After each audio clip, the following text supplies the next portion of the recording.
పూరా local. Welcome to పూరా local.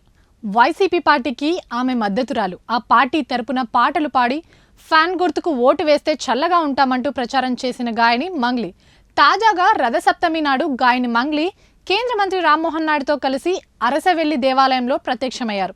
తన వెంట మంగ్లీని ప్రత్యేక దర్శనానికి తీసుకెళ్లడంపై టీడీపీ క్యాడర్లో తీవ్ర అసంతృప్తి వ్యక్తమవుతుంది.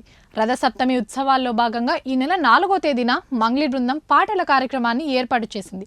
ఈ క్రమంలో రామ్మోహన్ నాయుడు కుటుంబ సభ్యులతో కలిసి దర్శనానికి వెళ్తుండగా మంగ్లీని సైతం తన వెంట తీసుకెళ్లడాన్ని టీడీపీ క్యాడర్ తప్పుపడుతోంది. మంగ్లీ వీరాభిమానానికి మెచ్చి గత ప్రభుత్వ హయాంలో జగన్ ఆమెను టీటీడీ నిర్వహణలో ఎస్వీబీసీ ఛానల్కు సలహాదారు పదవిని కూడా కట్టబెట్టారని టీడీపీ కార్యకర్తలు గుర్తు చేస్తున్నారు.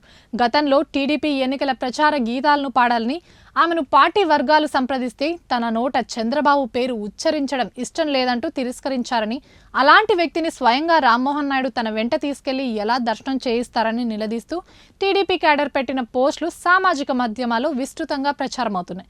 మరోవైపు వైసీపీ హయాంలో ఆ పార్టీ నాయకులతో అంటకాగుతూ తమ పార్టీ నాయకుల్ని క్యాడర్ను అవమానాలకు గురిచేసిన అప్పటి శ్రీకాకుళం జిల్లా కలెక్టర్ను వ్యక్తిగత కార్యదర్శిగా రామ్మోహన్ నాయుడు నియమించుకోవడంపై పార్టీ కార్యకర్తలు అసహనం వ్యక్తం చేస్తున్నారు.